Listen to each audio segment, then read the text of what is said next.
All right, I'm James Orr, and I'm going to get started on time. That's the type of dog I is. So tonight, apparently, we're doing Comparable Sales 101, how to determine value when making offers and selling. So if you guys are here for a different class, sorry about that. Upcoming classes for tonight, or I guess for the next month or two.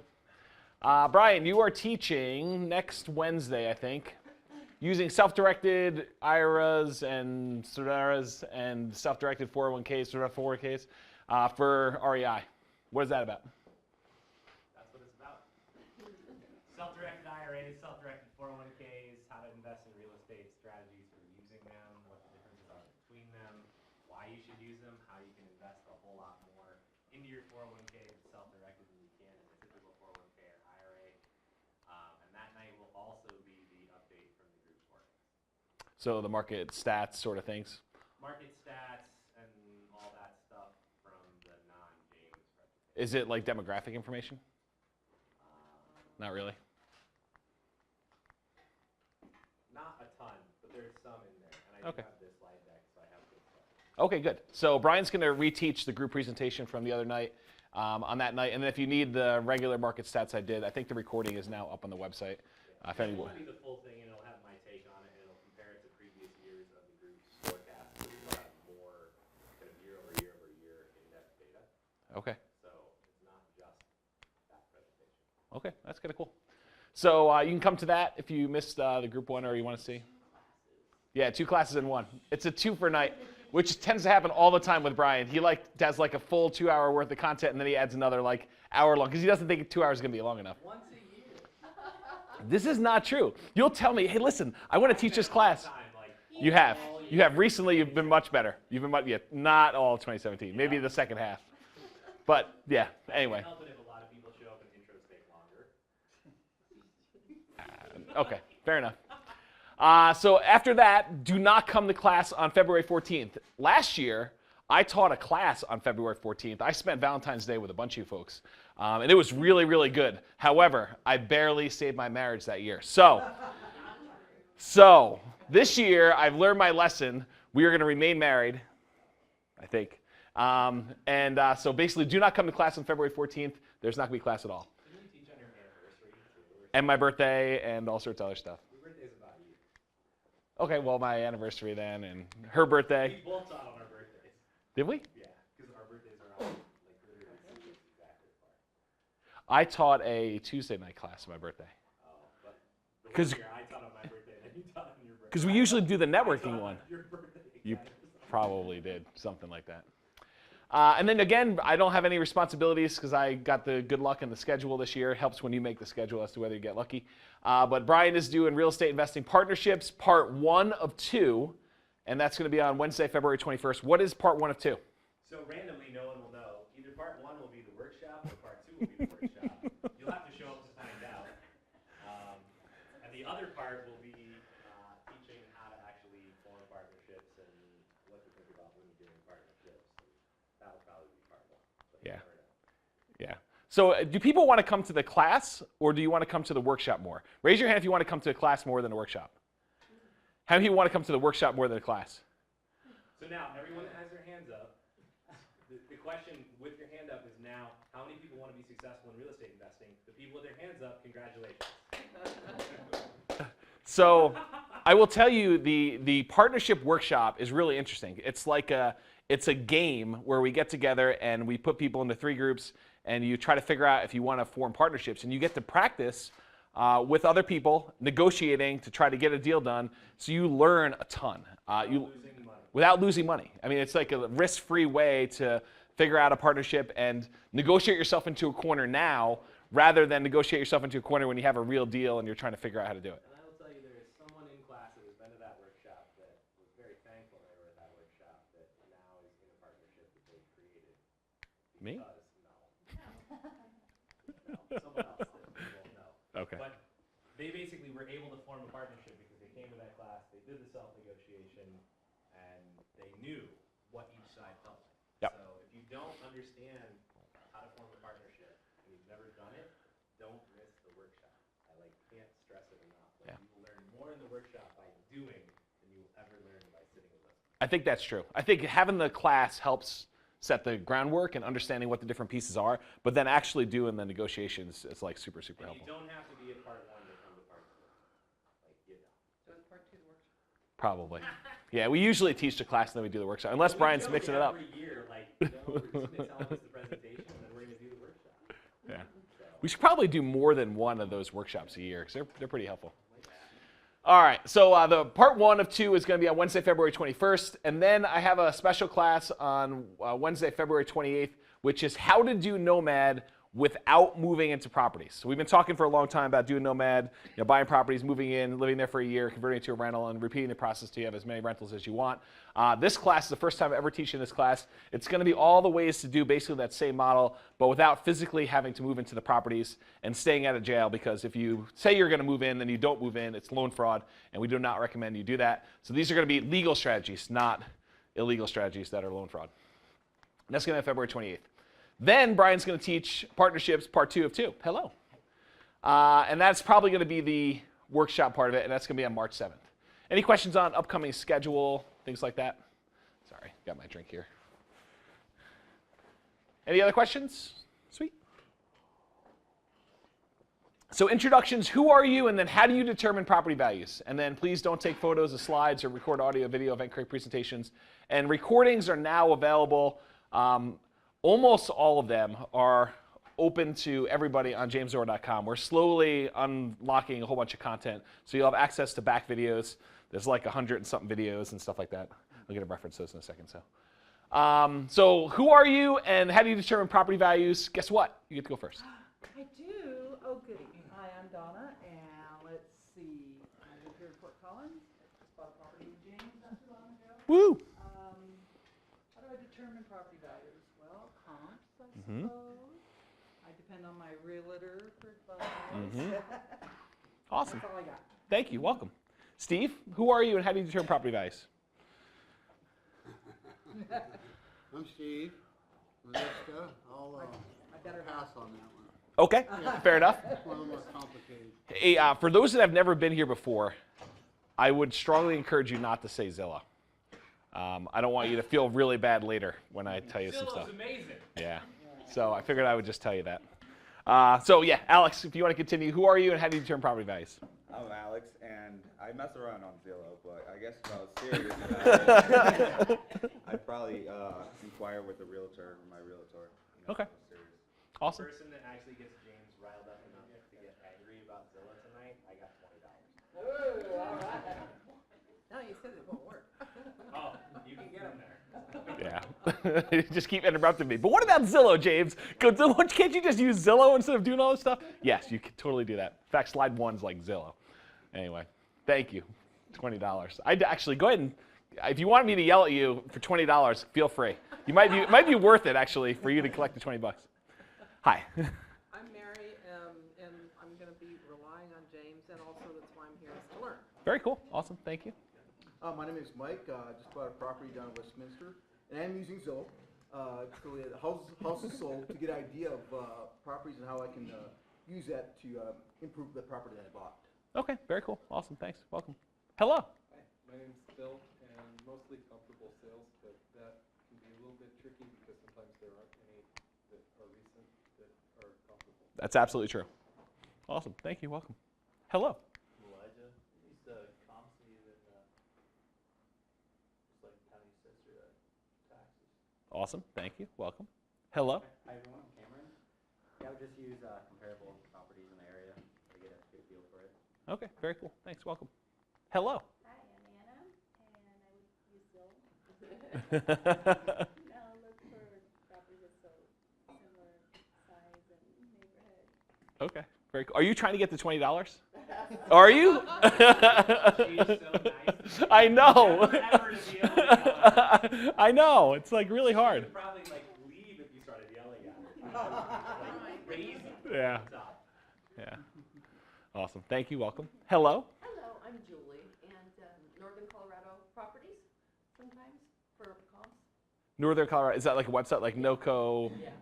Okay. I'm not sure what Northern Colorado Properties is. Is it the coloproperty.com site? I think it says Northern Colorado Properties, but That's yeah. for rentals. There's like Northern Colorado Rent? rentals.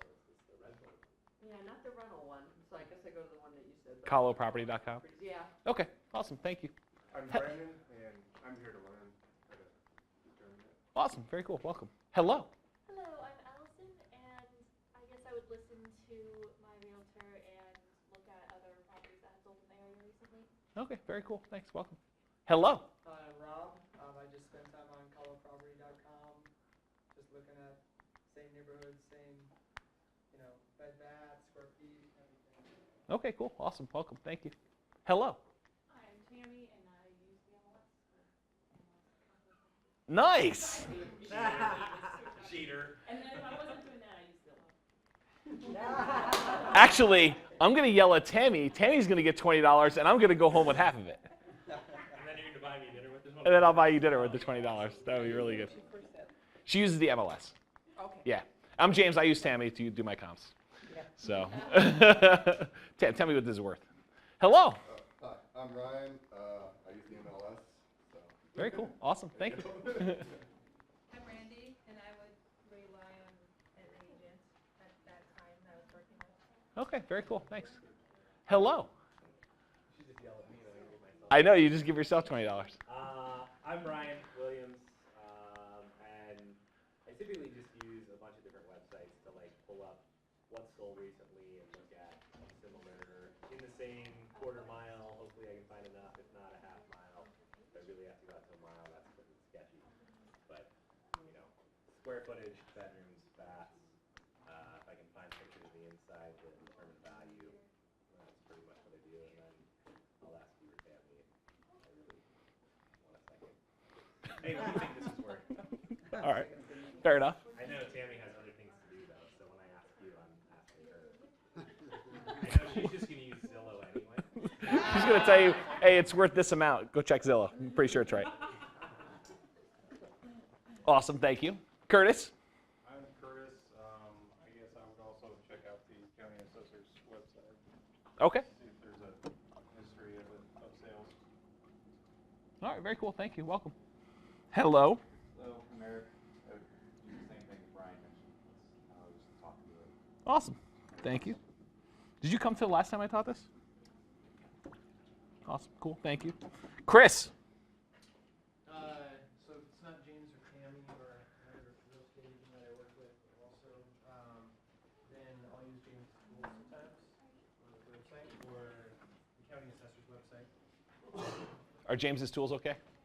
They're okay, yeah. They work most of the time. Are they better than Zillow? I don't know if they're better than Zillow. So I think sometimes they are. Awesome. There's definitely more information on Zillow. Yeah, there's definitely more information than Zillow. I'll show you some of those tonight. I haven't seen you in forever. Yeah, 2 years. Has it been 2 years? Yeah. Yeah. So who are you and what do you determine? How do you determine values? I am Adam, and I use Trulia. Because Zillow acquired Trulia, and it's basically the same thing. That's pretty funny. Okay, awesome. Thank you. Welcome. Hello. Hi, my name is Mary. I'm new. I'm visiting the club. Oh, very cool. You're visiting the club from somewhere else? You came from Lafayette. Oh. You guys drove up from Lafayette, huh? Wow, that's kind of crazy. Well, cool. Thank you. Welcome. Hello. Hi, Who are you and how do you determine property values?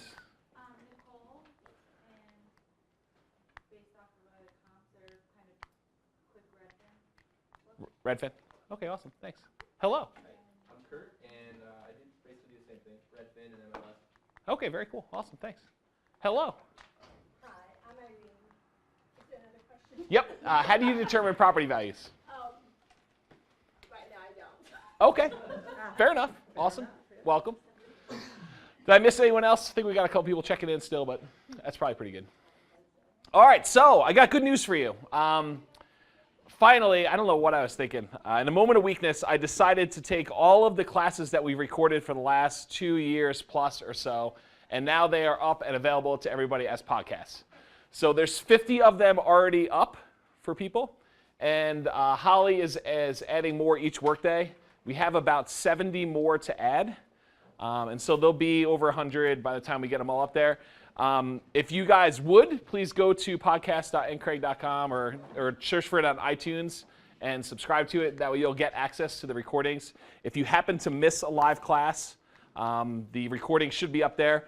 I will tell you that it's like 95% of the classes are going to be put on podcasts. There are going to be a few classes that we do not ever put on podcasts. And one of those is, Brian told me, asset protection is one that will not be put on podcasts. And the one where we actually give you the lease is also not on podcast. I think there may be like one or two more, but overall, I mean, like there's 100+ different classes up there on podcasts available. So if anyone who has not listened to a recording before, you will notice that when we go around the room, I am wearing a microphone, but when you do all your introductions, the first 15 minutes or so of the presentation, it's going to sound like me saying something and then mumbling in the background, and then eventually I get into teaching and you can hear it all. But you will not hear the people in the audience very well. Some people actually can do it by cranking up the volume, but I wouldn't test it because occasionally then I'll say something really loud and it blows your ears and everything else. So I would encourage you not to do that. But if you do, if you would go, please listen to the podcast. We've taken a lot of time and money to put the podcast up for you in a moment of weakness, honestly. So you guys probably should go listen to it, because if it doesn't get some traction, I will not continue investing in it because it doesn't make sense to me. So please go use it if you want to do that. Yeah, we could go spend time editing the files and doing that, but I'm not willing to put that investment in right now. If you would like to do it, I will gladly send you all the audio files, and you can go do those if you'd like to. But no, we're not doing those right now. The challenge we ran into, to answer Brian's question about why don't we just edit out the kind of break section, occasionally something is mentioned there that we reference throughout the rest of the class, and it sounds really weird. So what we should start doing then, just as a note, is do intros, start the class after intros, anything that's pertinent right on the whiteboard, and then mention. This sounds like a lot more work. This sounds like a lot more work. So we will continue doing what we've done. We may change it up in the future. Brian's going to try to improve it over time, which is good. And then I will also be doing, for those of you that haven't gotten a copy of the newsletter, Allison is got them over there, and she will give you copies of it. But there's a news article about the new calculator I'm writing. Once I'm done with the calculator, there'll be a whole bunch of new content, topics that we've never ever taught before that I probably will not do most of them live in class. I probably will do them as like on my computer in front of a screen sharing. And those will be all posted on the podcast as well. I will tell you that those will be amazing. It is stuff that I've really committed to doing a lot of this year. So there's a lot of time investment, which I think leads me to my next thing, which is, since I'm doing so much coding to get all the stuff up there, and we're doing all the podcasts and stuff, I need your help. So right now, NCRAG is at 888 members. We're trying to hit NCRAG 1,000 and beyond. So I'm doing a special February promotion.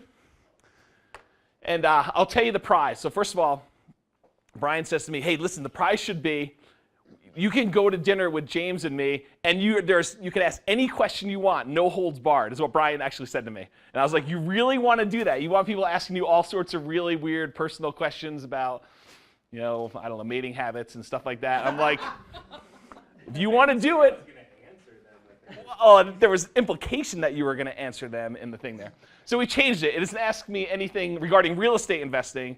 Dinner thing is part of the prize. But here's the idea. So starting tomorrow, all of February 2018, we are going to do a new NCRAG referral program. And the NCRAG referral program, I'm going to bribe you.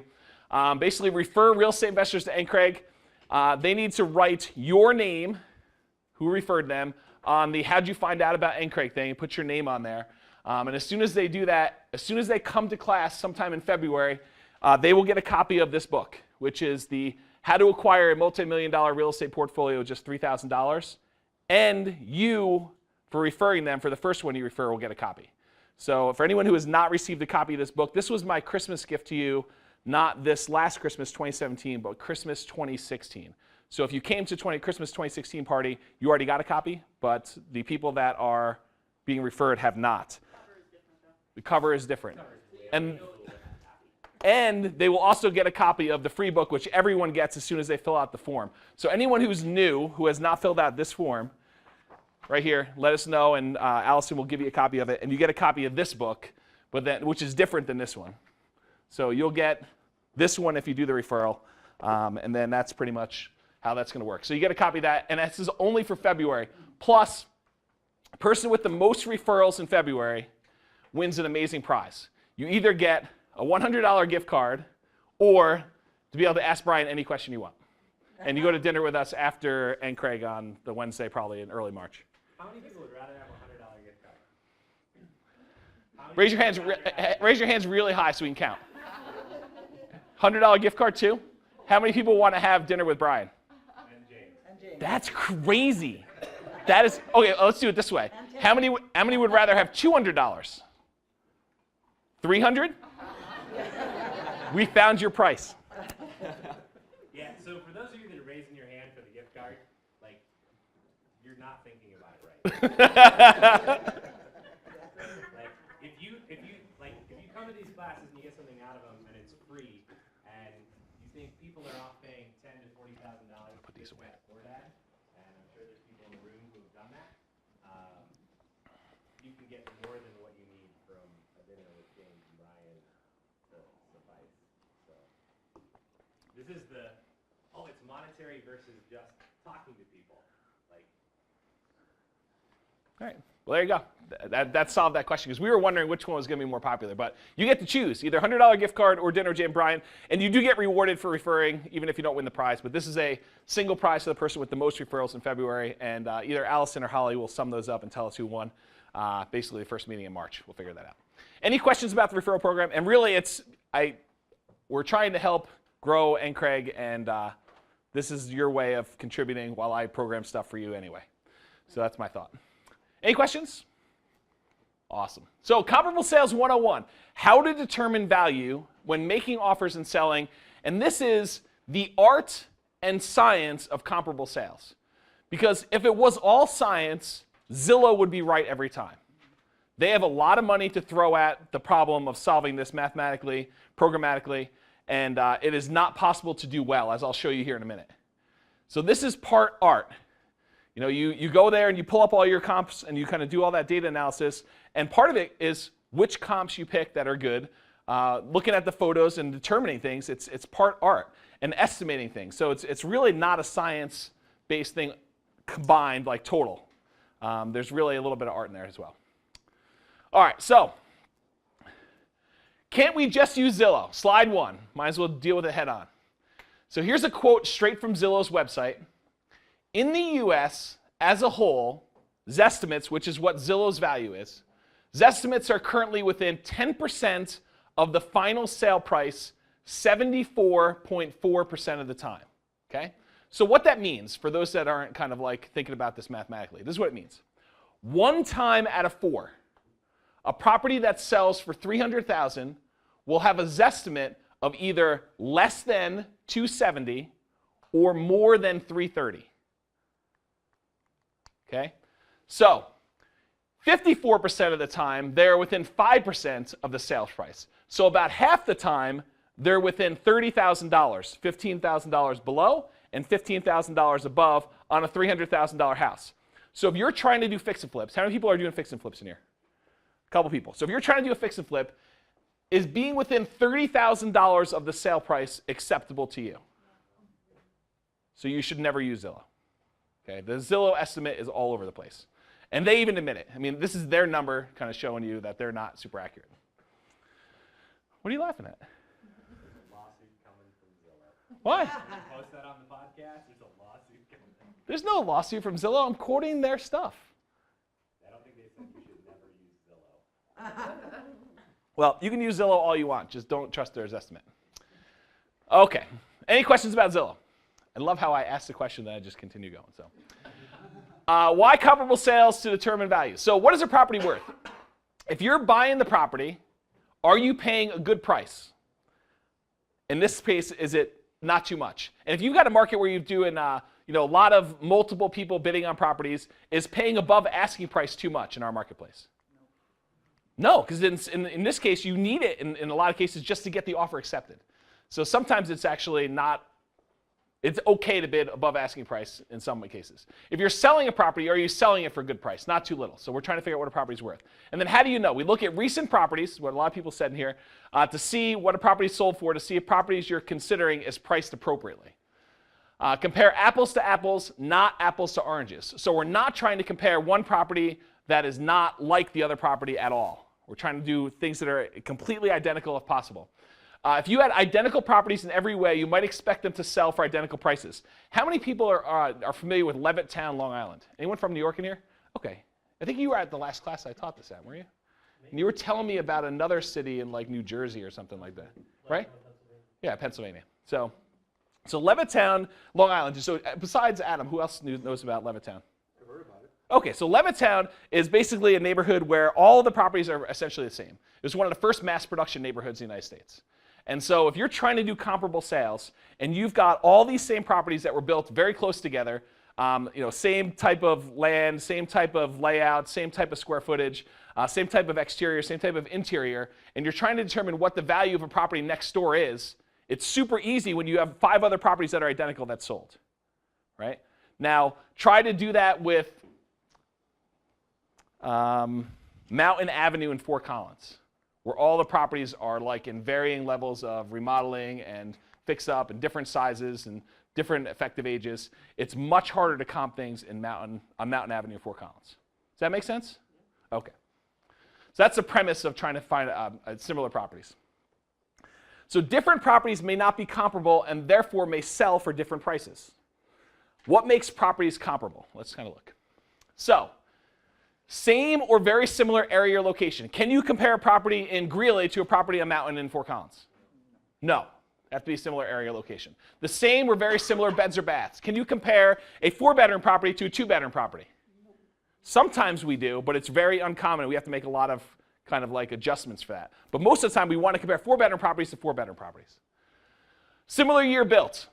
So if you have a property that's built in 2005, can you compare it to a property that was built in 1975? And I will tell you before you answer, it is a trick question.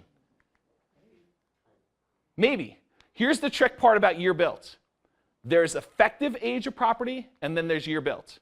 So let's say the 1975 property was updated in 2005. Now can you compare a property that was built in 1975 to a property that was built in 2005?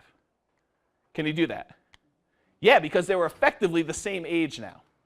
And so you get caught up. If you're trying to do a search when you're searching for your comps, you're like, listen, I only want to see properties that are 1990 and newer. You might be missing out on properties that were built in 1975 but updated in 1991.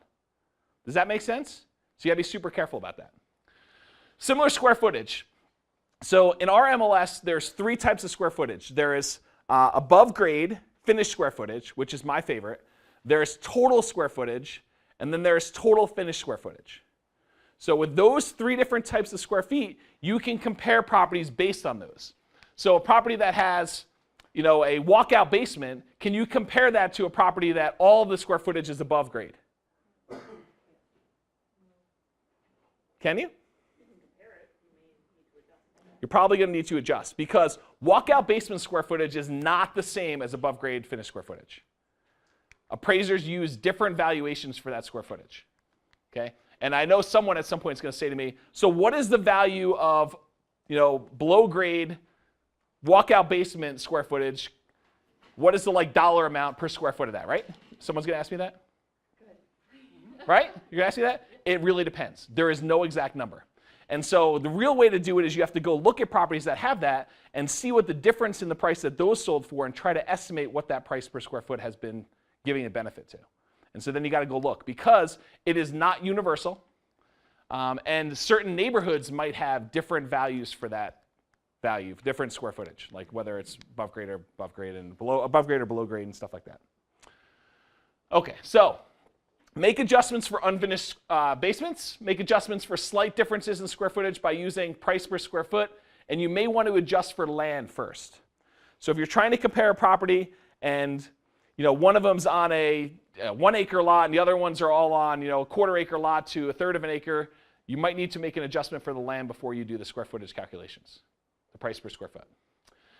We're moving right into that. Similar lot and zoning of lot.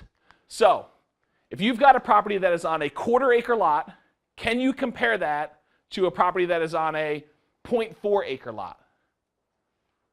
Is that close enough? Do you need to make adjustments for that land value? Yeah, 0.25 to 0.4. Is that close enough? What about quarter acre to 0.75? Yeah, I think it's starting to push it there. I think anything under like half acre is probably used to group together. Okay, so that's kind of my rule of thumb. But you can make exceptions for properties that are, you know, that type of lot, but it's also backs to open space or things like that. So, similar style of property, mobile homes. You should not compare mobile homes to stick-built houses. You should not compare condos to single-family homes. So you want to do similar like type of property when you're doing those, and then similar condition. You cannot compare your shack to the really, really nice property across the street and think that you're going to get the same price. Okay, it just makes sense. And then any extras or amenities, swimming pools, things like that. If you have an extra amenity there, then you can go ahead and look at those.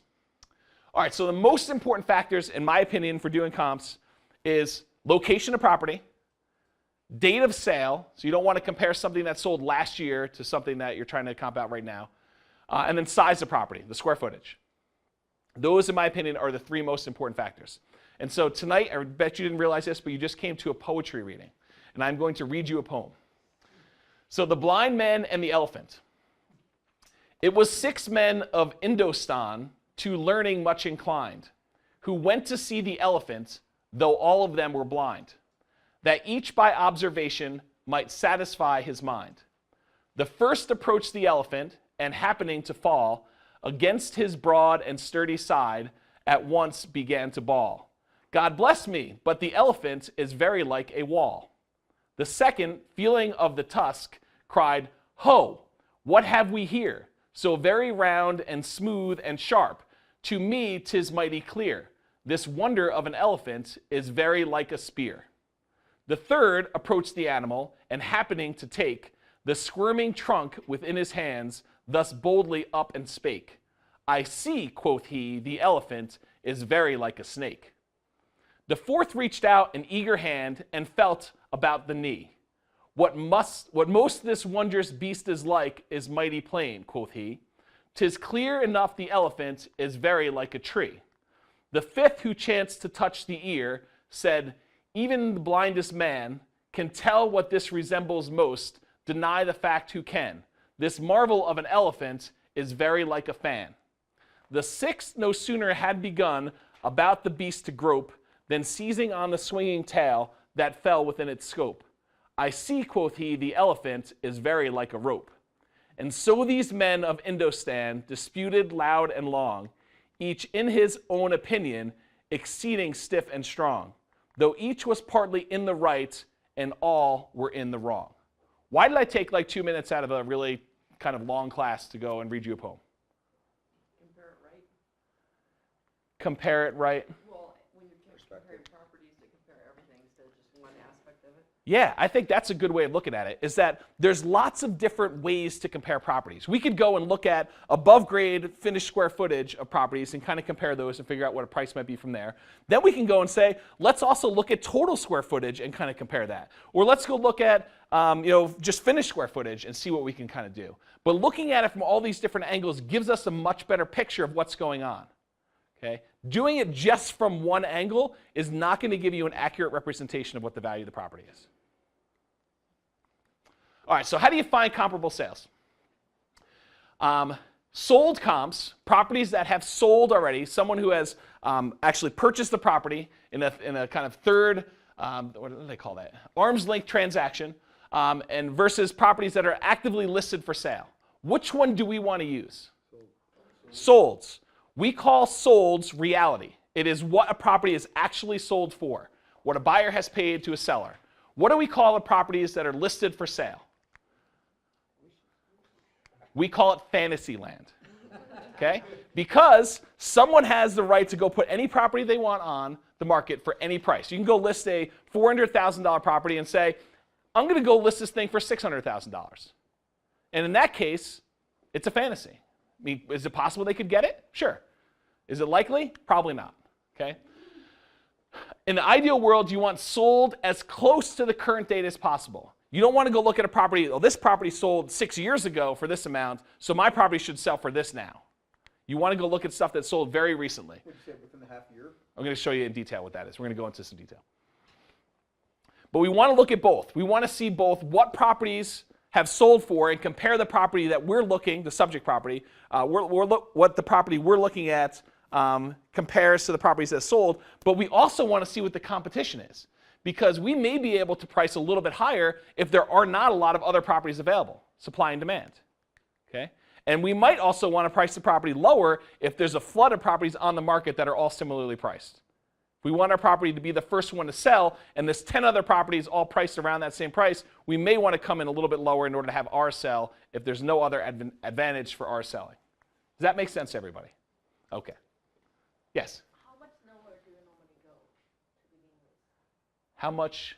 How much lower, like percentage-wise? Do you say like 5% lower than? No, I don't even think it needs to be that. I'm going to tell you, I don't think we go over it here, but one of the things that we do when we're pricing a property is we use this concept of buyer's eyes. And what buyer's eyes means is this. We go and we look at all the comparable sales data, and we just said, this property is probably in the 300,000-ish range. Could be 275, could be 325, but until we go out there and we see what's on the market that someone else with $300,000 is looking at and what they can compare it to, we really don't know. So then what we do, we say, okay, this is about 275 to 325. We don't really know the value. We go out, we say, okay, let's go pull all the properties that are currently available for sale that are in that 275 to 325 range, and let's go look at them. Usually it's me and the seller. And we go look at a property, and we walk into a property that is one of the possible actively for sale comparables, and we say, okay, you've got about $300,000. Would you buy your property, or would you buy this one for this price? And if they say, I would buy my property, then we say, okay, it's probably worth more than the one we're looking at now. Okay? Then we go look at another property and say, would you buy your property or would you buy this one? Well, this one's nicer. I would buy this one. It backs to the park. It's got all this stuff. Okay, so it's probably, your property is probably a little bit lower than this. And so we go look at a bunch of different stuff and we narrow it down based on what's on the market.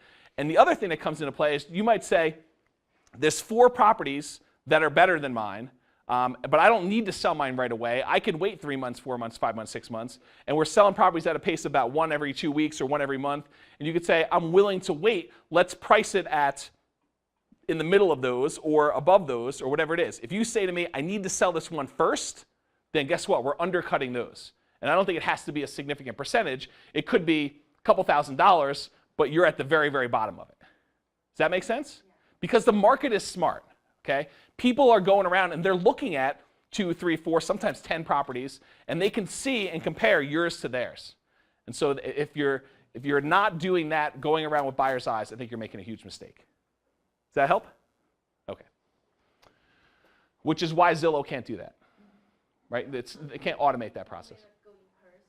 Yep, physically in person. And here's why. Sometimes, and anyone who's bought properties, you know this, right? Sometimes you look at the photos of a property and they look amazing, right? You're like, oh my gosh, I can't believe this property is selling for $175,000. I'm going out there right now. This looks awesome. Then you get out there and you see that someone worked magic with that camera.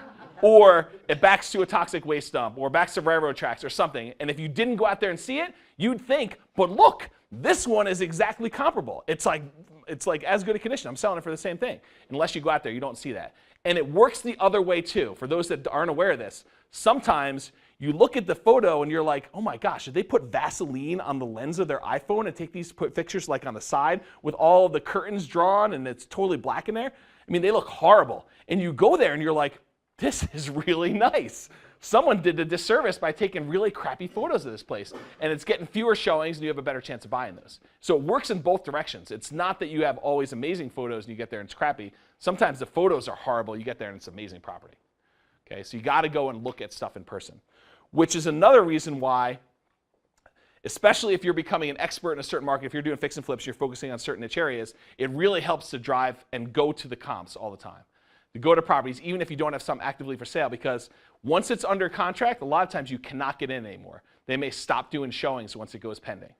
And so if you haven't seen it by then, you're too late. You're never going to be able to see the inside of that property unless you go knock on the door and try to get someone to let you in. Okay? All right. So we want to look at both the solds and the actives, and we want to see about a half dozen properties ideally. Same number of beds and baths ideally is also true there. So for square footage, how much square footage do you want to vary? Can I look at a property that's 1,000 square foot and compare it to a property that's 2,000 square feet? And I'll just figure out what the price per square foot is and I'll multiply it out. Can I just do that? Why not? I mean, if you're doing price per square foot, can't you just make the adjustment and do the math? No, I think you need to do within plus or minus, ideally 10%, but if you can't find really good comps, you're willing to go out a little bit further, up to 20% in my opinion. And then you can make $1 per square foot of your best comparable sold properties, remove the high and low. So you want to go pull the comparable properties you have and you say, listen, this is an outlier. This one sold for $400 a square foot. All the other ones are like $330 to $280. This 400 one, we're throwing it away. It is not a good comp. And we might even throw out the bottom one, and then we use the middle ones there in order to do those. So we're kind of doing that and kind of then taking $1 per square foot. An interesting thing, last time I taught this class, Tammy had just taken, which is actually kind of funny. I'm teaching you a 2-hour comp class. The class that Tammy had taken was like a 6-hour or 8-hour how to do comparable sales classes put out for realtors. But during that class, when the last time I taught this, which was about 1.5 years ago, she was doing a class on this, and one of the things that came out of that class was the people teaching the class were saying you do not need to make square footage adjustments if you're within that 5% range of things, maybe even a little bit more than that. So they will say, don't do a price per square foot and then say this one's got 100 square foot more, I'm going to go ahead and make a price adjustment based on price per square foot. They'll say that they're comparable, that they're close that way. I think it depends on the market, and also depends if you're looking at like condos that are pretty small.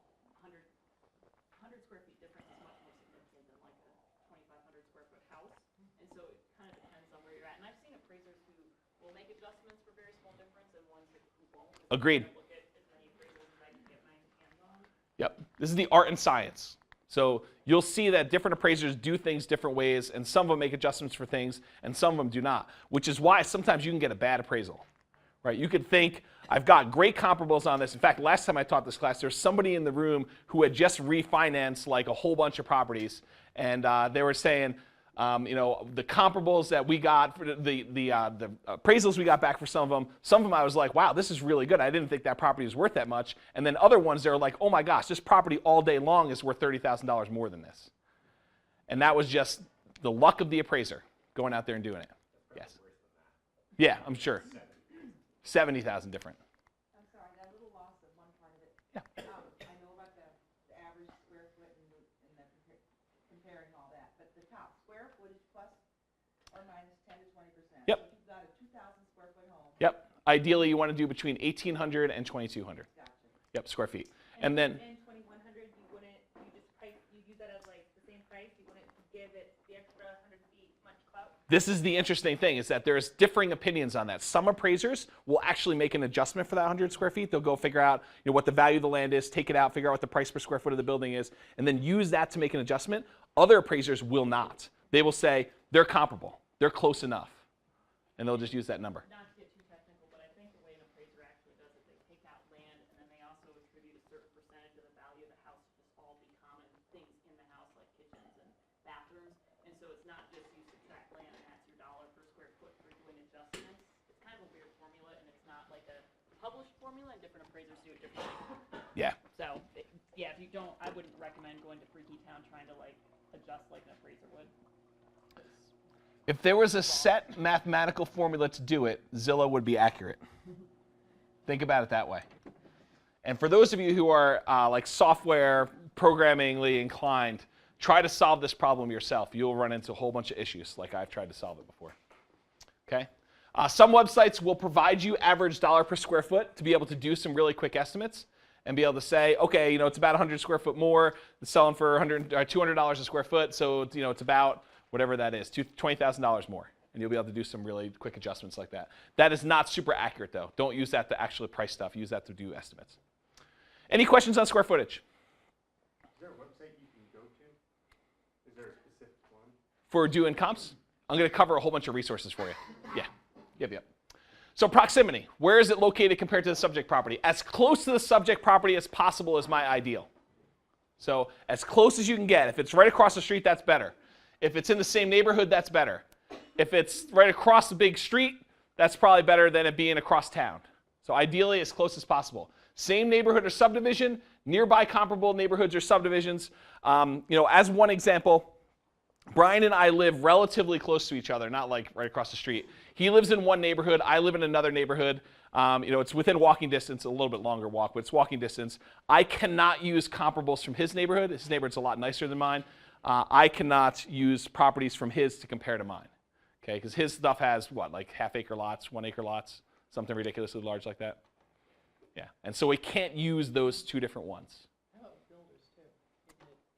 Some people do builders. I have not seen a lot of appraisers make adjustments for builders. Have you seen those, looking at a whole bunch of them? No, I think it's just, it could be a quality adjustment if one is like, all granite countertops and the other is like laminate. But it's interesting. It's not. She basically said it's like for upgrades, granite and hardwood floors and things like that. It's not builder A versus builder B. If both of them use granite, guess what? You're like doing a quality adjustment based on that, not usually on builder. So I've not seen it. Some builders are known to be better than others, and that's not going to make a difference. Super interesting that you say that, right? So it's really interesting because you go. I like to use the cheeseburger example when I kind of talk about this. You go to a certain restaurant, and some people say, this $7 cheeseburger is better than the $20 cheeseburger I get at this really fancy restaurant. And so there's a preference for that. And it could be just as good quality as the $20 one. Part of it is marketing. Part of it is, maybe a little bit of quality here and there. But usually it's not that big of a difference. Yes, and that's the crazy thing. So you have, and the other argument for that too is this. Imagine there's a higher end builder that builds, we do really quality work. We only do 4 houses a year, right? Here's the argument. You compare that to a builder that does 400 houses a year, and now all of a sudden all those subs have done 399 other versions of that property, and they're doing yours the 400th time. Do you get better doing something 4 times, or do you get better doing the same thing 400 times? It's really weird to think about. It's not as clear cut as everyone. Same subs, yeah. You're doing this kind of simplified example, but you get the idea. There's some really weird, funky things that happen.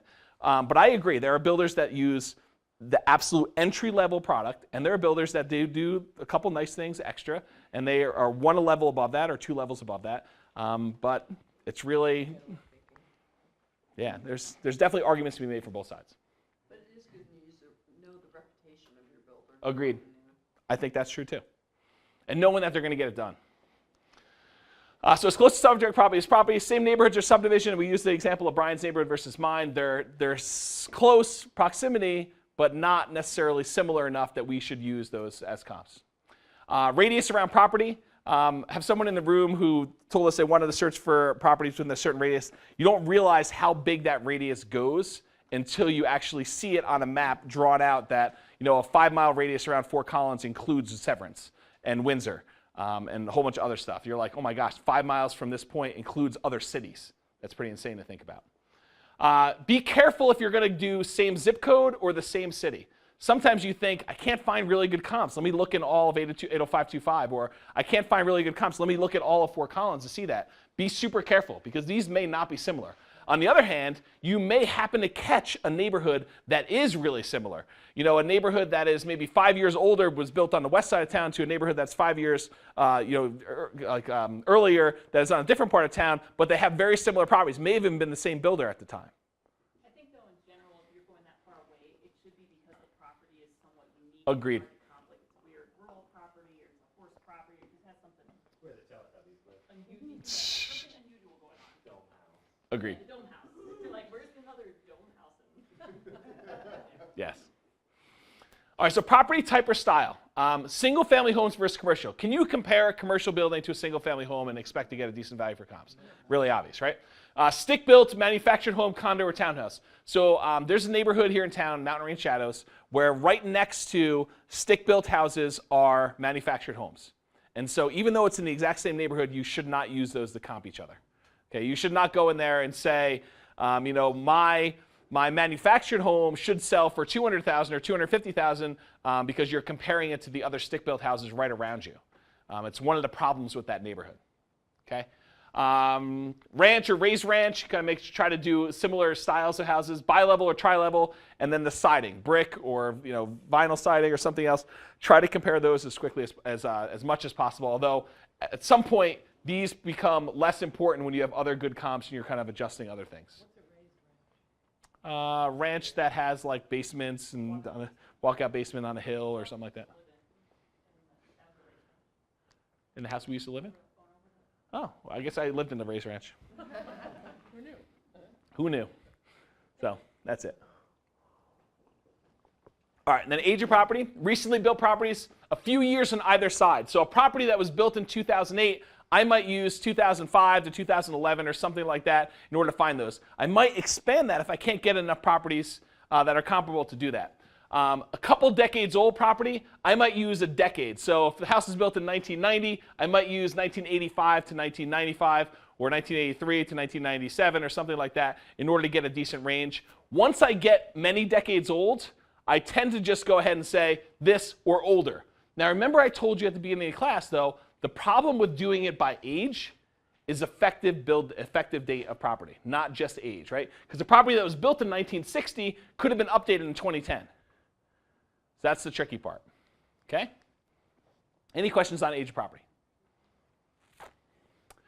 So narrow the net. So what we do is we kind of have all these different views. If you think about the elephant, we can kind of look at it this way, we can look at it this way, we can look at it this way. And what we then do is we kind of group them all in and we look at it and we have a big net. And then what we do is we say, if we do the net this way, we've got 300 properties to pick from. Too big. Let's go ahead and adjust something in. Squish this one in. Okay, squish this one in, squish this in, until you get to the point where you have a manageable number to look at as comparables. And eventually, a lot of appraisers, they end up with like 3 to 5. That's their end number that they're trying to do with number of comparables. For you guys, you may want to kind of keep it a little bit wider and use some averages to make some adjustments if you're not doing an actual appraisal. So here are the different things to get a manageable number. You can adjust beds, baths. Ideally, it's the exact number of bedrooms and baths, but sometimes you have to open it up in order to get enough comps. Sometimes it's not enough. Garage spaces, square footage, proximity to the property, kind of your expanded circle of radius, age of property, type, style, amenities, and then recency of sales to adjust those. Okay, does that make sense to everybody? All right, cool. So your current competition, the actives that are available, this is Fantasyland if you remember. What's for sale right now that has the same or very similar criteria for what's sold? And then the MLS is probably your best source for finding the properties that are in Fantasyland. And then you look at days on market to watch out for multiple listings of the same property. So here's the problem. You're looking at a property and you're trying to determine comparable sales. You're like, look, this property just came on the market. It's listed for $300,000 and it's only been on the market 2 days. So we're probably gonna be in that same price, and this is a really good comparable. The challenge is that property may have been listed by 4 different real estate agents over the last 2 years, and $300,000 is a wish price because it hasn't ever sold for that. So you got to go look at cumulative days on market, and not all websites show you that. You got to be super careful. And then absorption rate, I'm not going to cover that tonight, but absorption rate is basically determining how many properties that are similar are selling and how long it would take to sell the properties that are currently on the market. So if you're selling at 1 property a month and there's 10 properties on there, you have 10 months worth of inventory in order to absorb all the inventory in the marketplace. Right now in our marketplace, we're not really worried about absorption rate except when we get above like 600,000 or something like that, because the number of months of inventory for almost everything under 600,000 or 700,000 in our local market right now is probably under 2 from the stats class. And there's probably some exceptions, but that's pretty close. Asking price versus sold price. So when we did the stats class, we went into a whole slide about this in detail. Asking price is not the sold price. And even when a property sells, sometimes they were listed at a different price than what they sold for. So we had a property very recently, was listed for $265, ended up selling for $300,000 in our marketplace this month, January. So you can't say, especially in our market, you can't say the property is listed for $265 and it's under contract, it's probably going to be selling for $265, right? Could you have said that? You would have been wrong. And it can go the other way too. So you have a property that's listed for $265, it's under contract now, and you think that, especially in other markets, like 5 years from now, whenever the market softens, you can go look at that property and say it's under contract, it's listed for $265, it's probably under contract for a little bit less than that. Maybe, maybe not. You don't know until it's sold. And some websites give you some data on this over time. We had a whole chart on asking price and list price and stuff like that. All right, so why get access to the MLS? If you can get access to the MLS, great. I mean, there's basically kahloproperty.com is the public-facing version of our local MLS. So if you're looking for what is currently available for sale in our MLS, there's no website that is more accurate than kahloproperty.com because it is our MLS. That is the public-facing version of our multiple listing service. Can you get MLS? You can. You have to pay for it. You need to be an affiliate member, or you need to be someone's assistant, and you still need to pay for it that way too. Although if you're someone's assistant, they're probably paid for it for you. kahloproperty.com. C-O-L-O property.com. Yep. So why do you want to have access to the MLS? Why does everyone say, if I had access to the MLS, I'd be able to run comps and stuff like that? Well, you get the sold data for comparable sales. You get active data for comps and for finding new deals. Manually entered full property information, so it's not pulled from tax records, better than stuff like Realist or things like that. That's just all aggregated. And then the MLS has history of properties from previous sales and listings, has all the active and withdrawn history, so you can see if it was listed 10 times before and didn't sell for that price. You can see any price changes, because sometimes that's important. And a lot of websites do not have price change data. Does Redfin have price change data? Who uses Redfin? Does it do? Slightly, but it's not 100% accurate. Okay. So that's probably the one that actually is closest to that. I've not seen a lot of other ones have good price change history. And then historical descriptions and comments. You can go see what the previous listing had and how it was described. And the secret broker notes, I will tell you that they're probably not up here, but secret broker notes sometimes gives you a lot of information about what's going on. It tells you like secret things that broker to brokers are telling each other about a property and what happened or what's going on with the seller. Super helpful. And then you can pull mailing lists. That's another reason why to get access to the MLS. For the site that you just mentioned before this, Yep. what? Kahlo, C-O-L-O, property.com. And is this as current as the MLS? Strictly the same time it's listed on MLS, it'll be on this? It's delayed about 15 minutes. Okay. But yeah, basically, because it doesn't do real time, it does like a cached version. And so it takes about 15 minutes for an update to propagate out.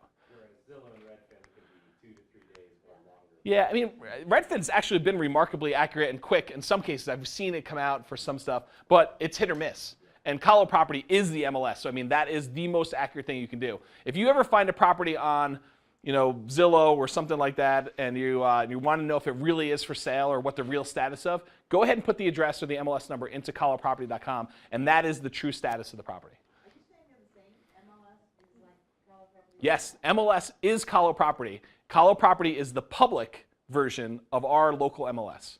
So it's what all the real estate agents have their clients use. It doesn't have the same back-end tools that he has.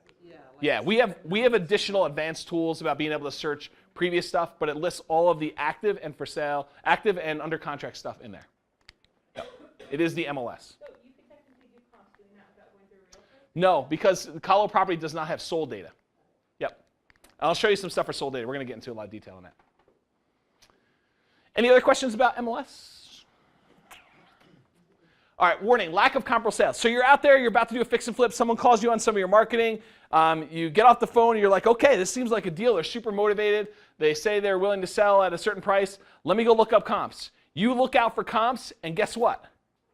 You can't find good comps. You're like, this is really weird. There's no other 4-bedroom, 3-bath properties on a lake that have sold in the last 6 months within a mile of this particular property.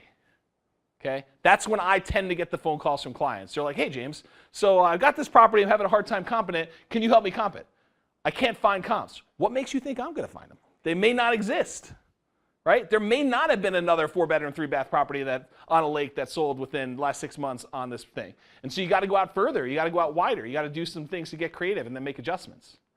That's the tricky part. Be super, super careful if you're trying to find a deal and you cannot find comps. Because even though you might get really lucky getting a good appraisal on your purchase, if you can't find comps, the appraiser is probably not going to be able to find comps, and you might get a really bad appraisal on your sale. So And it may be a limited market for that property because it's weird, it may be hard to find a buyer that possibly too. that price. Yeah, that's definitely possible too. Yep. So consider being more conservative in your offers and control without risk. Do something like an option or something else. It's hard to do fix-ups when you have the option, but If you're doing wholesaling, do it that way and let them know, listen, I can't find really good value for your property. I don't know what it is. Okay, so be super, super careful about lack of comps.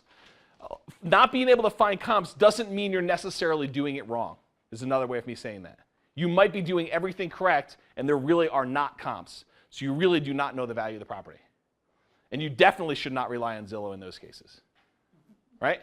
If you're in Levittown, you probably could use Zillow, right? Because it's all math. All right, value of upgrades. If a seller pays $10,000 to put a new roof on the property, is the house worth $10,000 more? Why not? You got to put a $10,000 brand new roof on there. Why isn't it worth $10,000 more? You just put 10 grand in. Yeah, the property already was expected to have a roof on it. And maybe you guys might be willing to pay a little bit more for a brand new roof, but probably not a full 10K. If I gave you a property, I said, look, these two are identical, $300,000 properties. This one had a brand new roof. Will you pay $301 for that versus the one that has a 10-year-old roof? Probably. What about $302? Probably, but not $310. And that's the tricky part. So you got to be super careful about that. Maybe worth a little more as a buyer. Given the choice between two properties that are otherwise identical, you pay more for one that has a brand new roof. Minimum requirements and expectations for a house. People expect to have flooring in a property. They expect to have a kitchen. They expect to have a bathroom. Because yours has a countertop that's granite, might be able to get a small premium, but not the full price of that, of what it costs you to put the granite in. Does that make sense? Okay. Market-based adjustments. So be careful and make sure adjustments you make are founded in market data. The example I like to use is swimming pools. Some people think, oh, swimming pools are always $10,000 more in value, or $5,000 more in value, or negative $5,000 more in value, depending on who you are and what you think. You really need to look at comparable sales in that current market recently to be able to tell what a swimming pool or whatever it is we're talking about is worth. You can't just make these blanket adjustments. Okay, so you got to go look and say, all right, this property is very similar. It did not have a pool, and that sold for $300. This one over here is sort of similar, but it has a pool, and it sold for this amount of more. Maybe a pool is worth about blank. You can figure that out. But you got to go look it up and then make that adjustment. For pools specifically, Colorado appraisers I've talked to consider it an over-improvement and not wanted really by the market, so it may be a negative adjustment. There you go. Or a no adjustment. Yeah, but there's other things like this. All right, stable versus changing markets. So this is one of the things that came out of Tammy's class. So stable market, no more than a 3% change in price in the last 6 months. That's a definition for appraisers. So use comps no more than 6 months old in a stable market. A changing market, which is what we're in now, is more than 3% change in price in the last 6 months. It means up more than 3% or down more than 3%. So either direction. That's a changing market. Use comps no more than 3 months old is what their recommendation is for that. Now, sometimes you need to go 4 months out and make adjustments, or 6 months out to make adjustments, if it's a really good comp especially. And this is our market now. If you can't find comps within that time frame, you might need to go back in time and then adjust for time the further you go back. So if you know the market's gone up, whatever it is, and you have to use a comp that's 6 months old, you may want to make some adjustments based on time. Okay? What's so funny? What's that? I just want to read this for one more second. Oh, yeah, no worries. You're going to go father back in time. Oh, is that what it was? Father? Father back in time. That's cool. Luke, I am your father. All right. Any questions? You good? You're welcome. Income property versus owner occupant. So single family homes, you still need to compare them to other single family homes with similar characteristics. You're not going to use the income approach for comparing single family homes. But what if you're comparing a 17-plex? There's not a lot of 17-plexes that sell in our marketplace. So trying to find another 17-plex to compare to is going to be really tricky. So what do? We might look at a 14-plex and then make adjustments to figure out what it is, but then do a price per unit basis and kind of extrapolate from there. Make sense?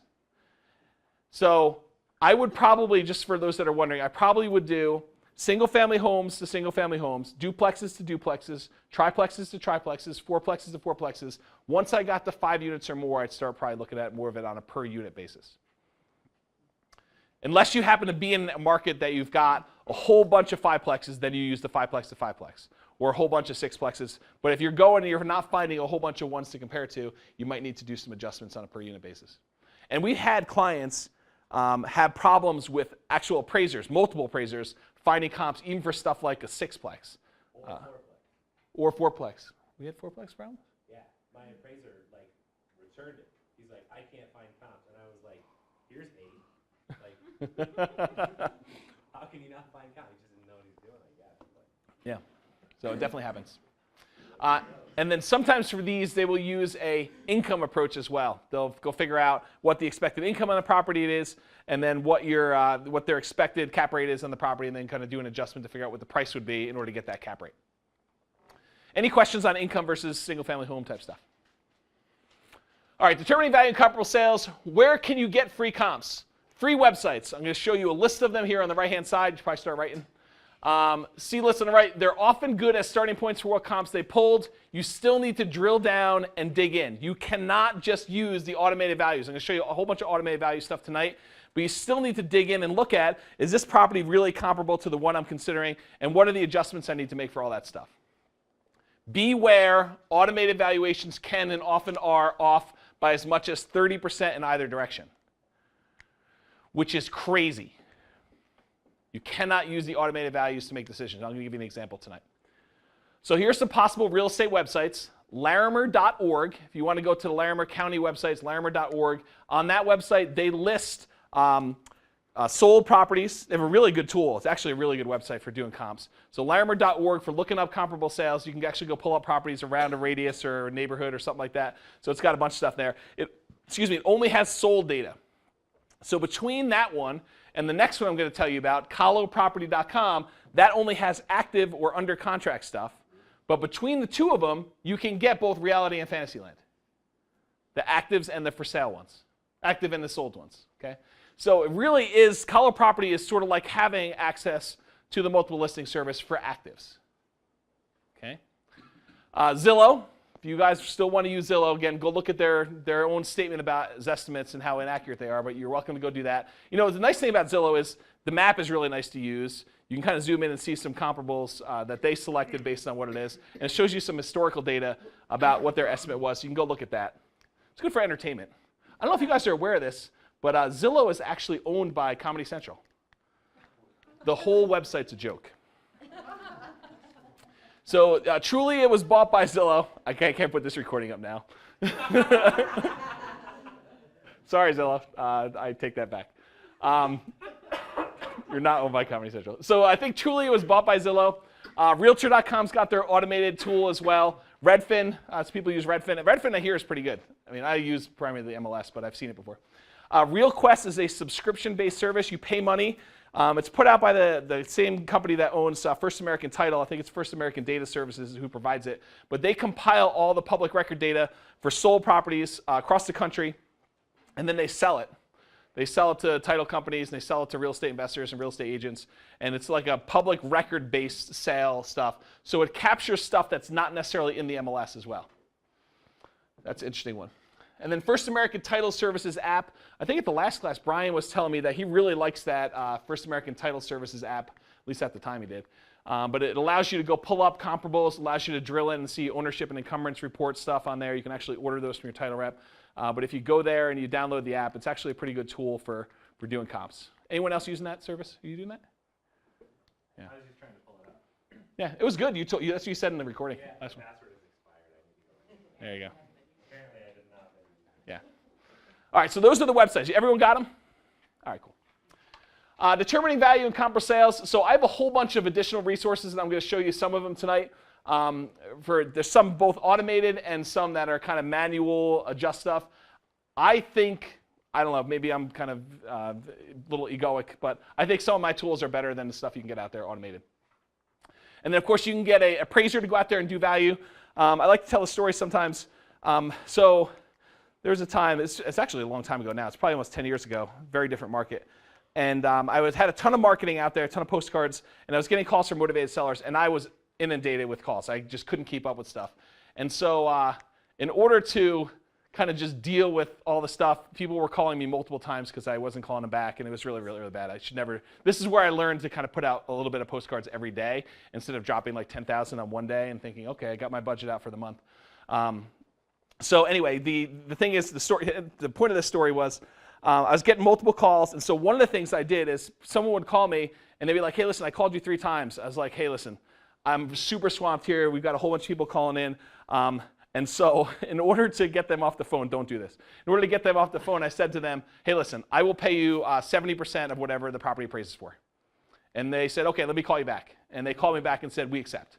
And so I literally went out to the property not knowing the value. And because I did that in the phone, I wrote the contract as the price will be determined by 70% of whatever the appraiser actually says the value is. And I hired an appraiser, had the property appraised, and the price of the contract was then adjusted to be 70% of whatever the appraised value was. And I bought the property.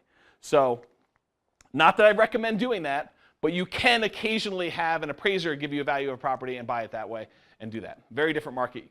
Probably not able to do that now. Any questions? You could pay for MLS or sales data providers. That's like the RealQuest thing, or subscribing to our local MLS in order to do that.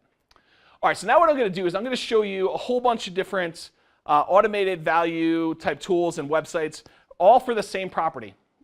And I did this, last time I taught this class was about 1.5 years ago.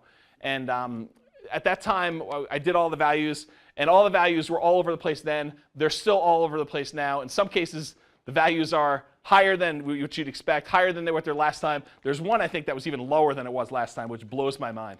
But it's all the same exact property. So this is jamesorr.com/VM.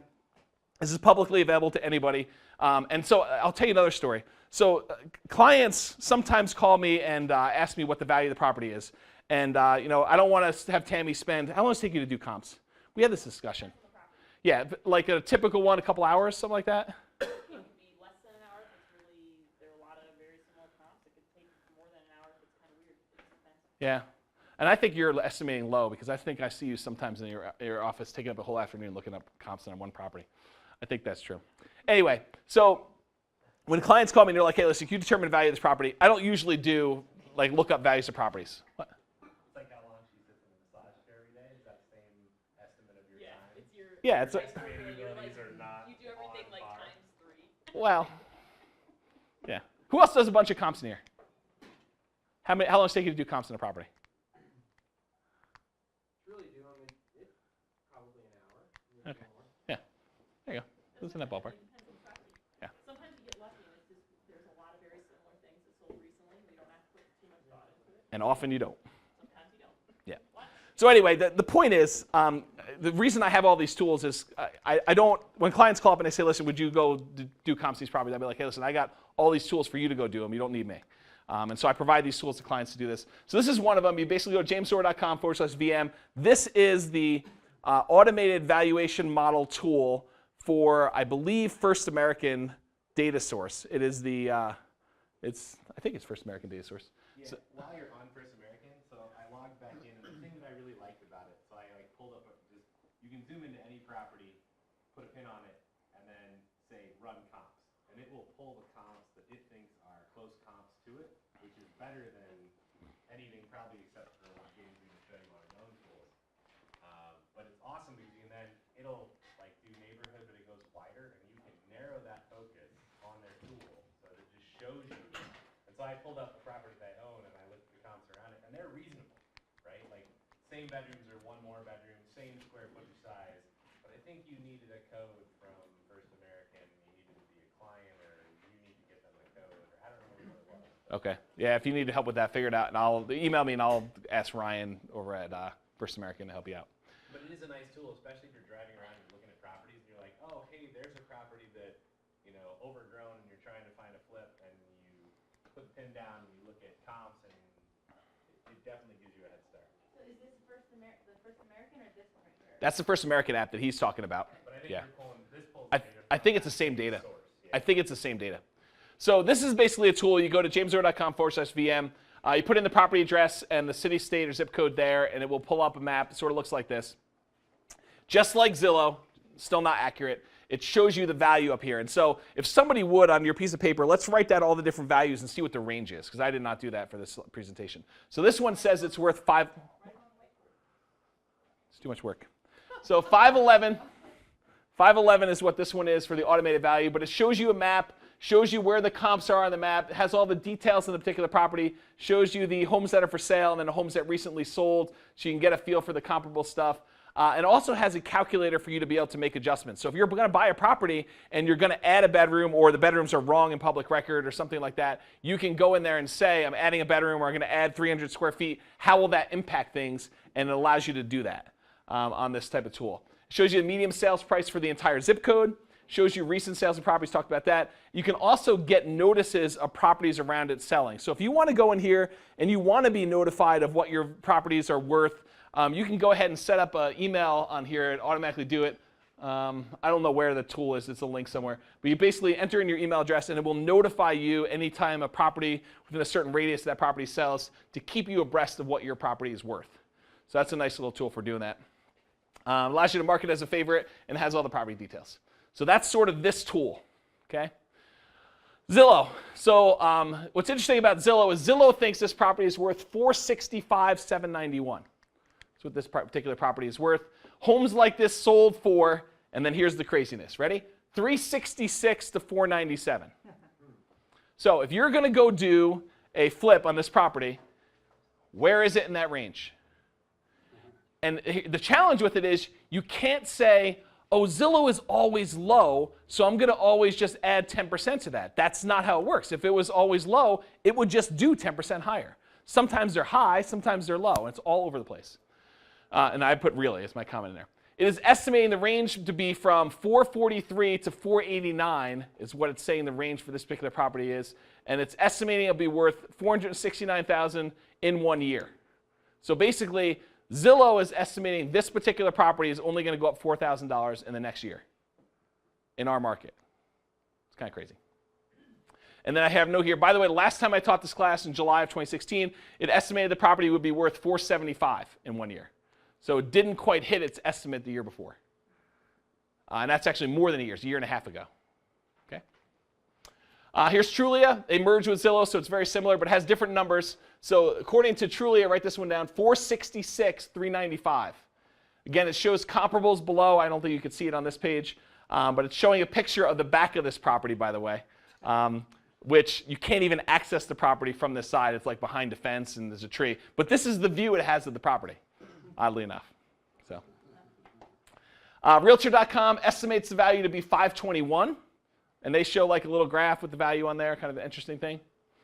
Redfin estimates the value to be $491, $451. I actually like the Redfin interface. It's got good comps, shows good pictures, has some maps with the data on there, and has some basic data on there for what the property is all about. It also has some neighborhood info.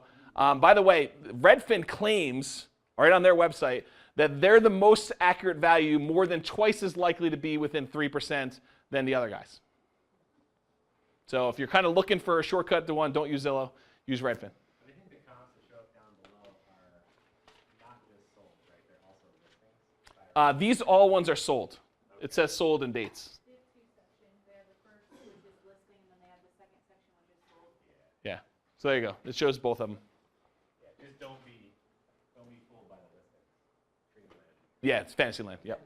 Yep, totally. Did I tell you the number for that one, 491? There, someone write that down?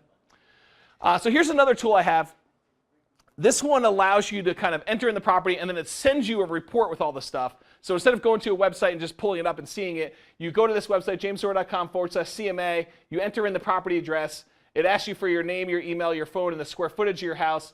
And then it tells you your report's on the way. And then it sends you this report. And I showed you like a screenshot rather than show all of them on there. Excuse me, but it's like a big PDF, and it's got a whole bunch of really interesting data in it. Shows you all the comparables, and it summarizes a lot of it, which is pretty interesting. So it'll show you stuff like, you know, your average price per square foot stuff here, and then it shows you each one of the comparables with the details, like all of the details you'd find in the MLS, and then the description from the MLS as well, and then all the photos of that particular property. So it's kind of like a really quick down and dirty way to get a CMA as one big report, and it's all automated. It happens in real time. So if you ever want to go and do that, you can go pull it up on there, and you can get access to those. So now we're going to talk about my pricing tool. So do you remember earlier I told you what the primary things I'm concerned about when I'm trying to find comps? It is date, how many months back you want to look for sold properties, the distance from the property itself, how far from it, the plus or minus square footage adjustment, and the number of bedrooms. So if you go to the comping tool on my website, this is the top control panel for picking those, and it defaults to 6 months, 1 mile distance, 20% plus or minus square footage, and the same number of bedrooms. And this allows you to do the same number plus 1 bedroom or minus 1 plus 1 bedroom. So 3, 4, or 5. And then it allows you to go show that, and you can kind of narrow it down. And then if you kind of click on this button, it automatically narrows the net and only shows you those and shows you a bunch of detail. And I'll show you some detail on that later. All right, so I'm going to show you the tool. And because last time I showed this to you, I did not have the ability to record the web page, I will now show you the tool in here. Okay, you guys see that? So this is all interactive, and the nice thing about it is it allows you to do some quick adjustments and see a whole bunch of data on this. So I'm gonna kind of walk you through looking at this particular property and show you what happens. So this is a chart. This is the input, by the way. It's showing you the data 6 months, 1 mile distance, plus or minus 20%, 4 bedrooms, the same number of bedrooms on here. And you could toggle on all these data points. And so I'll show you this. So here's the chart to begin with. On the left-hand side, it is showing you the price in dollars. And then all along this bottom axis, it's showing you square foot. How many, I think this is going to be above grade finished square foot on there. The orange dotted line here is the amount of square feet the subject property, the property that we are analyzing is. Okay? And then what I'm going to do is I'm going to show you things like, show me all of the other active properties that are for sale. And it will then show you all these things as green dots. So these are the 3 properties that are actively for sale. There's one that's like 2150 square feet that's selling for $450,000 a year. There's one that's selling for, I don't know, 2,300 and change square feet. It's selling for $560. Here's another one that's actively on the market for $2,350, and it's selling for almost 650 square feet. But each green dot shows you the ones that are actively for sale. And if you want to know what the information on that particular property is, you mouse over it and it shows you the information about that property that's for sale, the address, the MLS number, the list price. It's not sold. If it did, it'd show you the sold price. The subdivision, days on market, square footage, all the different square footages, bedrooms, baths, garage spaces, lot size, number of stories, total units if it's multifamily, and then the year built so you can see it all. But then this thing will do, it will take and show you, if you want to, the average price per square foot of the actives that are for sale. And so this green line takes all of the properties that are actively for sale. In this case, there's 3 of them. It figures out what the average price per square foot is for those, and it draws a line because we know for any square footage on here, we know what the price would be based on that price per square foot. And where this line crosses the one that we know the square footage is for the comparable sale, the one that we're looking at, it will then show you what price this one would be listed for if it was selling for the average of the actives that are for sale. Did I lose everybody? Did I lose anybody? Okay, awesome. So basically it shows you the average of the actives. Then you can say, show me the median of the actives, which is a very similar line in this particular case. The average and the median are very, very similar, but it also shows you that dot. So you can go look at this and say, all right, if I was looking at this property, the one on whatever this is, would possibly sell for $635,000 if it were priced the same as the other ones that are actively for sale. Or $631 if it was based on the median of the active ones that were for sale. Okay? So you can look at that. This is what? What do we call actives? Fantasyland? Fantasyland. Fantasyland. So these are all the Fantasyland ones. Let's take a look at the ones that are sold.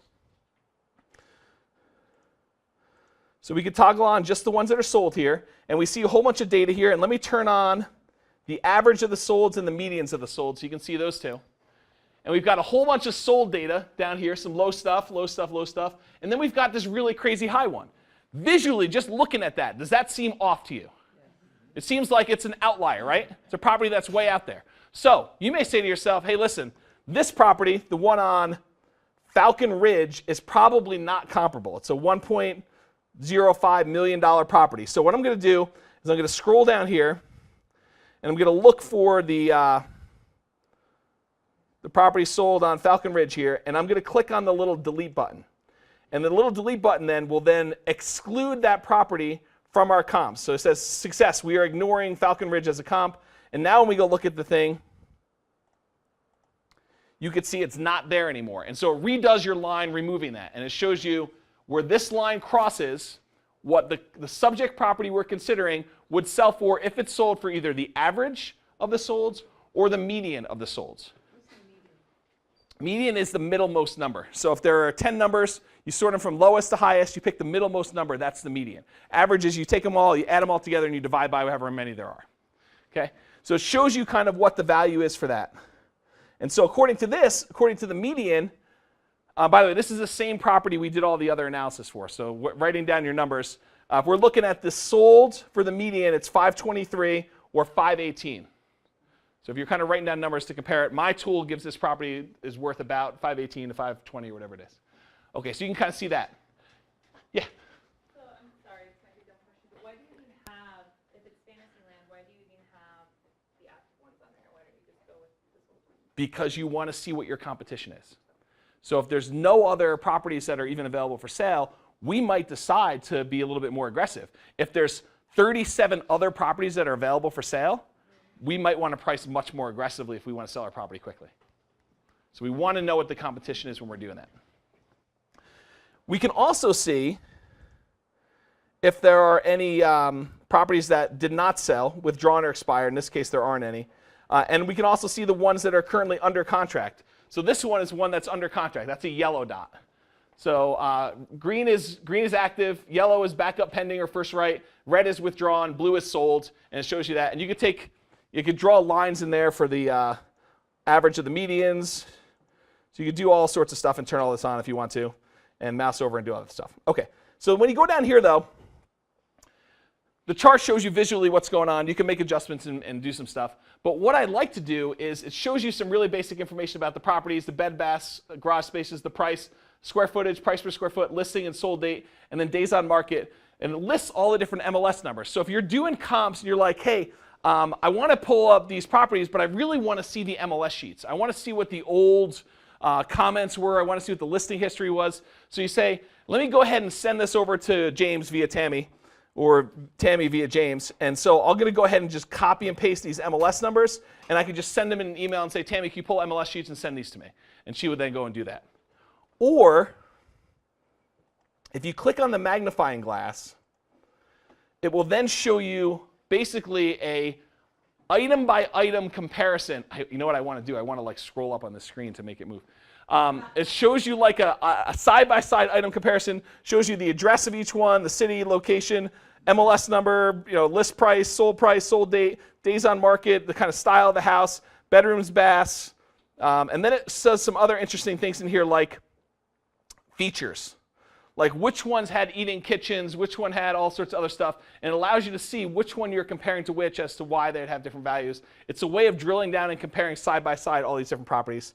And these are the ones that are actively for sale, but you can do this with the solds as well. So there's a magnifying glass in the solds, you can click on those, or say, Tammy, send me all the sold information to do that. Now if you didn't want to go and mouse over, to see these numbers, they're also right here. So it tells you the average price for the stuff that's actively for sale is right this number, and the ones that are for the sold ones are right here, and you can kind of see that to do whatever you want. All right. So this page does this whole thing for 3 different scenarios. Remember the elephant, kind of looking at it different ways? It does it for above grade finished square footage, it does it for total square footage, and it does it for finished square footage. So it kind of models it and does a separate chart here for above grade finished square footage, and then this is total square footage, and then below that is finished square footage. But if you just want to see the summary, scroll all the way down to the bottom because I have unlimited space, and it shows you something like this, which basically says of the averages for the above grade finished square footage, total square footage, or finished square footage, what the price would be for the average line, average line or median line, average line, median line, average line, median line for the different square footages. And the one that I like to look at most is actually this one, the above grade finished square footage. Apparently there's a virus. Above grade finished square footage for the average and median. Those are the ones that I prefer to do, but you do look at the other ones to see, are these very different? Is it going to be very much off if I look at this from a total square footage or a finished square footage kind of perspective? Does that make sense? Is that cool? All right. And this shows some information on how to do it. All right, back to the presentation. So that's me showing you a sample. That's me walking through it again. I already showed you this. I showed you that you can exclude one. I showed you what it looks like for the chart when you just have actives. I show you where to find the number. I show you the backup and first right ones. I showed you the side-by-side analysis. This is zoom into that, zoom into that. I showed you ones that are expired and withdrawn. That's what they show up as red, just so you can see that. I showed you some sold ones, and I showed you that. And then the question is, so what is this property worth? It has all these different automated values and stuff like that from when we did the analysis before. What do you think this property is worth? You've got a wide range. I mean, you went and looked at like 5 different websites, 6 different websites. You actually pulled comps on it. So what's the property worth? Anybody want to take a stab? What are the numbers? What's the range? What's the high and low? Who wrote them down? I'm sorry? 466 to 523. Averages out to 495. Redfin was closest to 491, 451. Yeah. So there you go. Kind of an interesting take on this. So this property is worth somewhere between that range. How do you really determine value? Can you, what's that? Use Zillow. That's right. That's exactly what you do. So, Sell it. oh, I thought you said use Zillow. Yeah, so really how you have to do it is what we talked about before. You need to then say, we've got a range. It's about 500, give or take. Let's go look at similar properties and decide, if you had 500K, would you want this property or would you want the other property that's listed? And we do that, we determine where the price is by narrowing it down that way. That's how you should do comps. You cannot effectively do comps remotely. Okay, you can't do it sitting in your chair at home yet. Zillow is working on it, but you can do it. It's not possible. So I will tell you the number I trust most is what actually sold of the above grade finished square footage in most cases. This is my number one indicator. So that 518 to 523 is probably about where it is. And then this other thing is too is pricing points. So let's say this came in at 505. What should I do? What should I list it for? There's a very strong reason to list it for 500 on the nose, because people searching for 450 to 500 would be included in that search, and people searching 500 to 550 would be included in that search. If you list it at 505, you are possibly losing half of your buyer pool because they're not even coming up in that search for you. Somebody who says, I would have bought that, it's only 5K above my asking price, I would have gone for that, now they're not even getting it. Okay? All right, additional time permitting tools, which I do have time. So this is another tool. Let's see here. So what this tool will do is it will take a particular property that you're considering buying, and it will look around in that neighborhood, and it will say to you, if the property you're analyzing sold for the same price per square foot as this one sold, what would be the price that you're sold for? So in other words, this one at 726 blah blah blah street basically sold on March 31st of last year, whenever it was, and it sold for $1.80 per above grade finished square footage. If you took this above grade finished square footage and you multiplied it by the square footage of the property you're analyzing, then the property you're analyzing would sell for $475. It also sold for $141 on a total price per total square foot basis. You take this number, you multiply it out, the subject property would sell for $471. And if you look at it just for dollar per total finished square footage, 180, and so the subject property would sell for $475. And it takes every property that's sold, figures out what the sold price per square foot for the 3 different types of square footage is, and then what the subject property you're analyzing would sell for, and it lists all this out in data for you. It just does a whole bunch of math. Then, because I've got plenty of time, and I like programming, it does a whole bunch of math and summarizes this for you.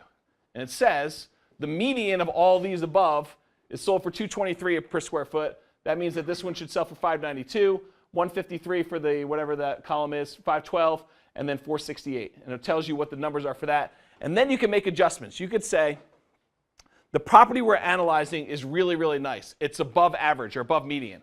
And so maybe it's selling in the 60th percentile or the 80th percentile or 90th percentile. Or maybe it's a piece of crap and it's selling for the 40th percentile, the 30th percentile, the 20th percentile, the 10. It shows you the low, the high, and then a whole bunch of different percentiles in there. The more data I have, the more percentiles I show.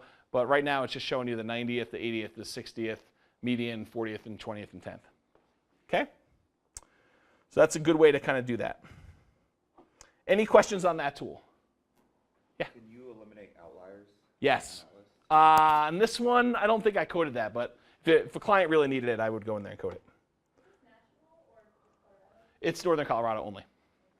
Yep. So this is software I wrote specifically for clients so that I wouldn't have to do comps. So basically someone says to me, will you run comps? It's going to take me an hour to do. No, I'm going to spend 6 days writing this program so I never have to do it again. That's the thought process. Not quite the same as the point of actually looking at all the properties. Totally agree. Yeah, and Tammy will do that for you. Depending on who you are. Depending on how much you pay her. That's true. All right, so here's another way of looking at this. This is like it's tools upon tools upon tools. So here's the same property. No, maybe it's not the same property. Maybe it's a similar property. So this is a property, though, and what it does is it automatically narrows the net for you. So it shows you the property that you're analyzing, and then it says, here are all the comps sorted by list price divided by above grade finished square footage for this property within 0.5 miles in the last 12 months, and it shows you over time what they are, and it shows you where this one would be. So here's where it was listed and what the price was compared to the other ones on a price per square foot basis for all this stuff. And it shows you where they are so you can visually see where it is. And then it shows you the comps beneath it, and it highlights the one that you're analyzing. Has all the MLS numbers if you want to go grab those things there. But then this one takes the same data and says, instead of just doing a mile around this property in the same, within a distance, let's go and only do the ones with the same number of bedrooms. So now it's showing you just 3-bedroom comps for this one. So this is a better, it's narrowing the net and saying, show me all of them, show me 3 bedrooms, and then we're going to kind of drill down more. And this is the same bed and bath, and there's very few of them. And then we're going to do same bed, bath, and garage space, and there's even fewer of them, but you can see the relative price differences and drill down and see that. So this one automatically takes everything. Next one takes the same bedrooms. Next one takes the same bedrooms and bathrooms. Next one says bedrooms, bathrooms, and garage spaces and does that. That's another way to do it. But nothing replaces going in, looking at the photos, trying to find and narrow down which ones are good comps, which ones are not good comps, and then you absolutely have to, in my opinion, go out and look at the properties. You cannot do this from your bedroom, from your office, wherever you're doing it from. Got to get up there and look at properties, which makes it really hard when you're trying to make offers on properties remotely, right? That's why you need to go meet with the seller, and then you're making adjustments as you go when you're out there meeting the seller to do off-market deals if you're doing this yourself that way. Okay. All right. I think that's all I had for you. Any questions about comps? You guys should be fully certified appraisers. Go contact banks right now and let them know that you are ready to start work. You can determine value on any property. Is that helpful? Any questions on that? Sweet. Awesome. Well, thanks. Stick around for the class after the class, and I will see you all next week for the other class.